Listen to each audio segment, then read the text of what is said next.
Assalamualaikum warahmatullahi wabarakatuh. Hi everyone, good morning. My name is Nadya Laras Safira and I'm majoring accounting. My student ID is 63250510. First of all, I would like to thank my lecturer first and to all of my friends for giving me this opportunity to deliver the speech today. Today, I would like to talk about the topic that is very close to my daily life, which is change the bad habit. As human, we all have bad habits, obviously. Sometimes we realize it, but we still keep doing it because it feels comfortable and difficult to stop.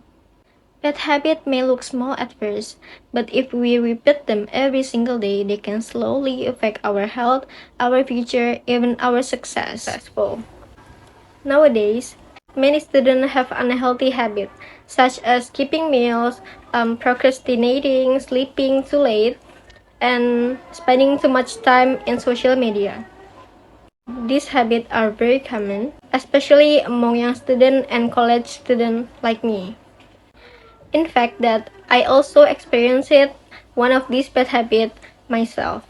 My bad habit is staying up late at night.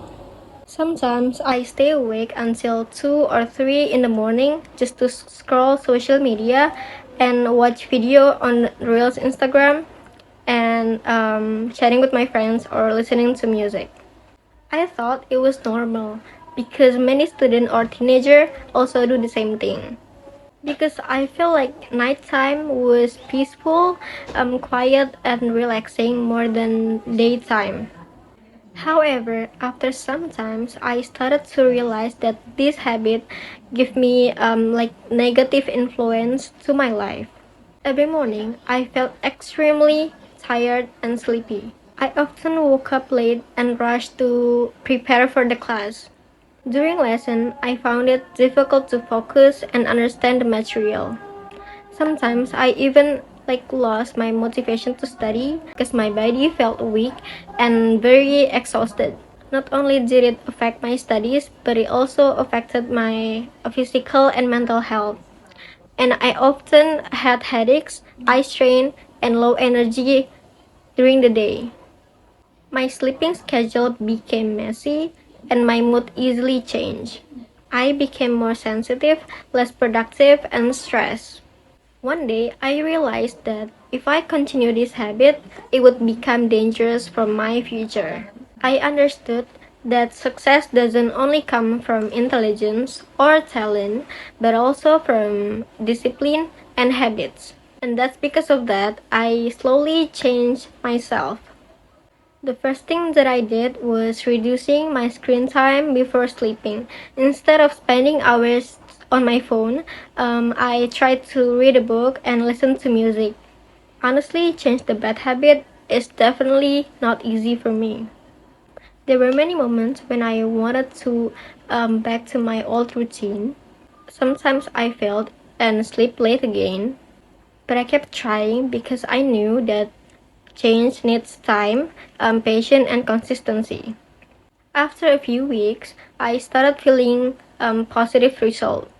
I became healthier, more energetic, and more productive. I could focus better during class and wake up earlier.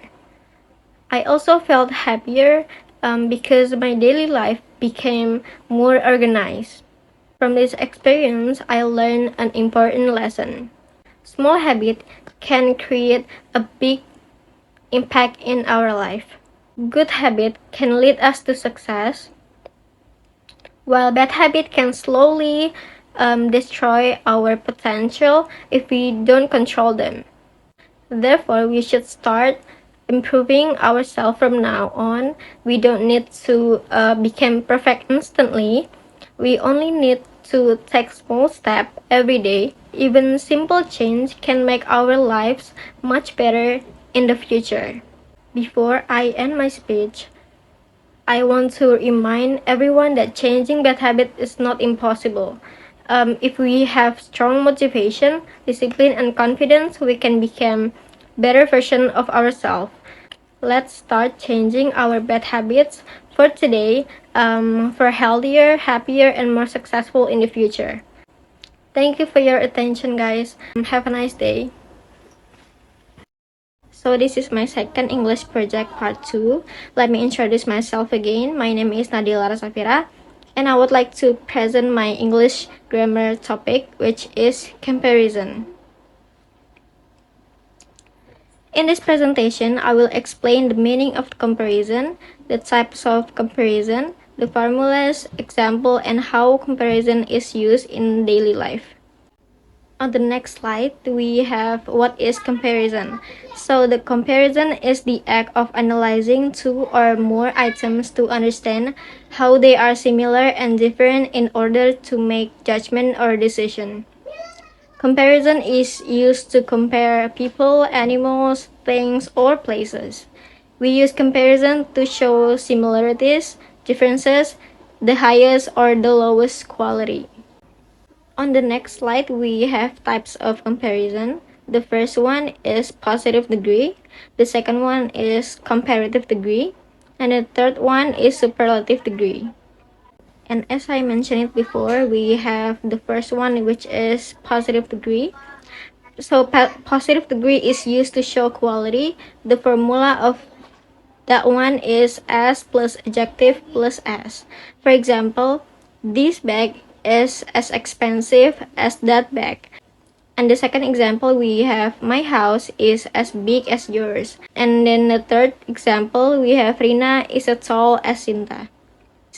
If you guys wondering what is adjective, so adjective is the expensive one, and then big, and then tall. So in the first example, as expensive as that bag, so the adjective of that example is expensive. Next, we have comparative degree. So comparative degree is used to compare two things. The formula of that one is adjective plus er plus than. I have three examples actually. So the first one is Jakarta is bigger than Bandung. And then the second example is my brother is taller than me. And then the third example is cats are smaller than dogs. So in comparative degree, we compare one thing directly with another thing. So the last types of comparison, we have superlative degree. Superlative degree is used to compare more than two things. Formula the plus adjective plus est. For example, Mount Everest is the highest mountain. And then the second example is she is the smartest student in the class. And then the last example is this is the cheapest product.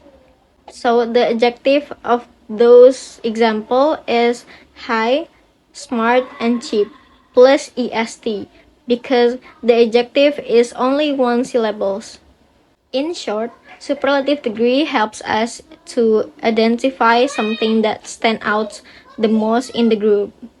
Next, we have comparison using more. For a long adjective, we don't add er, instead we use more plus adjective plus than. For example, this book is more interesting than that one. And then the second one is my phone is more expensive than yours. And English is more difficult than math. This rule is commonly used for adjective with more than one syllables. Besides regular comparison, there is also irregular comparison. Irregular comparison doesn't follow the normal rules of adding er, est, or using more and most. Some examples are good to be better and to be best, bad, worse, and worse, far, farther, and farthest. So I have example sentence. The first one is today is better than yesterday. This is the best movie I've ever watched.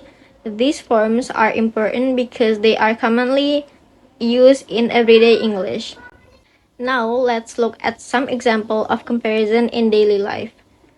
The first one is my phone is cheaper than yours. Annie is the smartest student in class. My bag is as heavy as yours. A motorcycle is faster than bicycle. This restaurant is more crowded than that cafe. This example shows that comparison is very useful in everyday conversation. In conclusion, comparison helps us to describe similarities and differences between people, places, animals, or things. There are three types of comparison, which is positive degree, comparative degree, and superlative degree. By learning comparison, we can express ideas more clearly and communicate better in English. That's it for my presentation. Thank you for your attention, guys. Have a nice day.